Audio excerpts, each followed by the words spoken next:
A lot of stuff going on as the country hit the streets to protest yet another black man losing his life at the hands of police.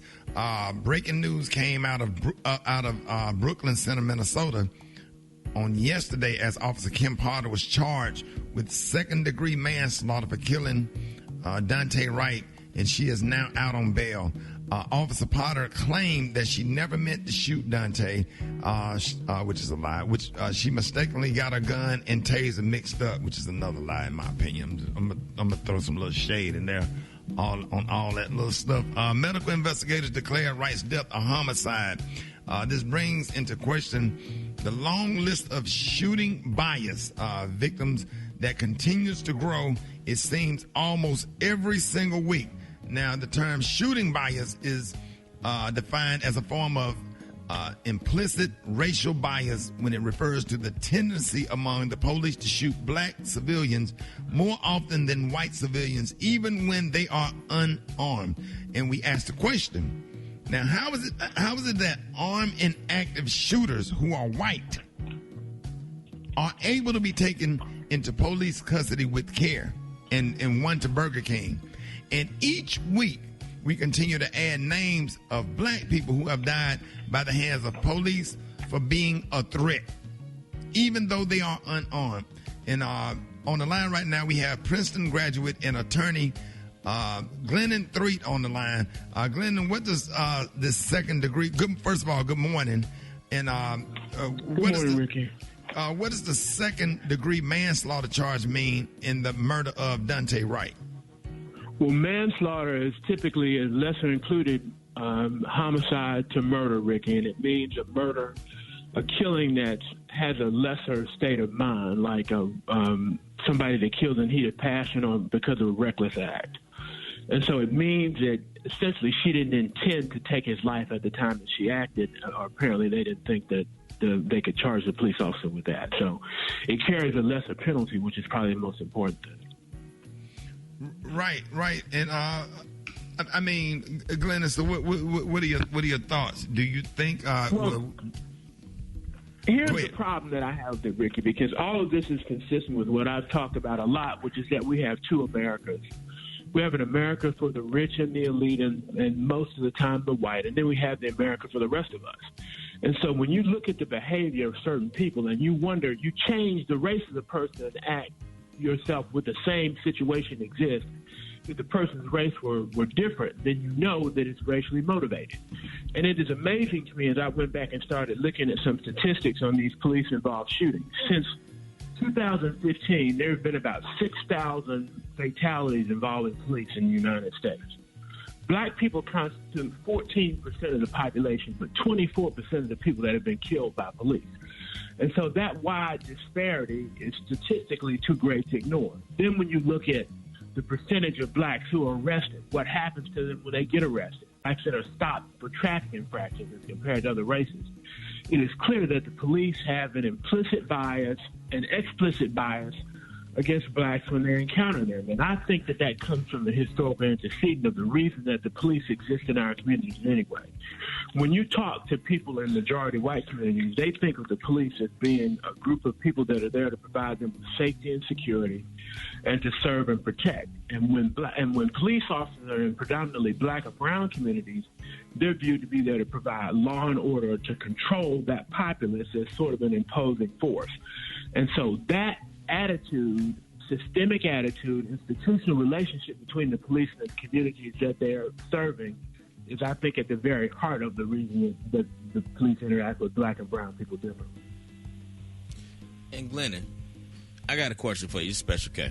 Sure. So do you think it's also an issue that needs to be addressed of police respond to black citizens with maximum response to minimum and minor situations, like with the Dante Wright? You know, he had a minor traffic situation, and then his warrant that they said he had was also for a minor infraction. There's something that they could have dealt with by sending somebody to his house to pick him up if need be, but it didn't require that much of a response. But it seems like they always respond with overwhelming force when it comes to black people. Absolutely. Look at George Floyd. The cashier testified that they didn't even have to arrest him. They could have given him a ticket for having a counterfeit $20 bill. Dylan Roof killed 9 people in a church in Charleston, South Carolina in 2015. He was arrested without incident. That was somebody that they knew was armed, that had killed 9 people. He was arrested without incident and taken to Burger King. Robert Arthur Long, just in Atlanta, a few weeks ago, killed 8 people on March the 16th. They expected him to be armed and extremely dangerous. He was arrested without incident. Jacob Blake shot multiple times in the back at close range in Kenosha, Wisconsin, unarmed. In June of 2020, an armed white man who shot and injured a police officer in North Hollywood, then barricaded himself in a house with a gun and hostages, was taken into custody without incident. The 2 men that killed Ahmaud Arbery in Georgia, they shot him in cold-blooded murder. They were considered to be armed and extremely dangerous. They were taken without incident. And then here's the big one, which is a Capitol insurrection. Can you imagine what would have happened if that many black people had stormed the U.S. Capitol with guns? What the police response would have been? Right. Exactly. And then... Or if armed black people had stormed the Capitol like the militia did in Michigan when they were in the Capitol with assault rifles. I mean, that would have turned into a bloodbath. And so it is clear that they police black and brown communities differently. I don't think anybody can dispute that. And, the National Black Caucus leaders, they met with President Joe Biden and Vice President Kamala Harris on yesterday and was able to have discussion. What kind of the legislation that they're trying to pass is the George Floyd police bill. Do you know anything about that bill and what's in it? I do. One of the things that we need in that bill and what it addresses, Ricky, is getting rid of the immunity that police officers have, qualified immunity that police officers have in terms of dealing with when they're involved in a shooting. Because what happens is that the law is different for police officers because it's assumed that they'll be held to a different legal standard than they are. And so that bill addresses that. And if that changes in and of itself, that'll change the whole complexity of policing in the United States. And, I'm just throw this in. I just let all races. If you're racist and you got racist bone in your body, just know that most black people, we consider ourselves cousins. And just like yesterday in South Carolina, we showed up in your damn yard and on your grass. You tried to push that brother off the porch, but you didn't go out there and mess with none of those dudes that was standing in your yard. You wouldn't come out there and talk to nobody, you or your big mouth wife or whatever. And they gonna learn. We're gonna start filming. It ain't they being filmed now, and it just needs to stop.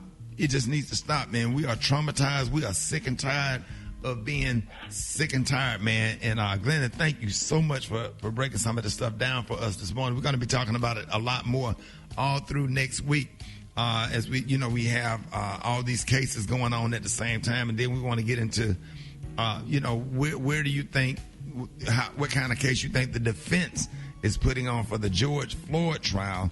And it's just crazy that 10 miles away, here's another total same incident in the same city. Glennon, let everybody know how you could be reached.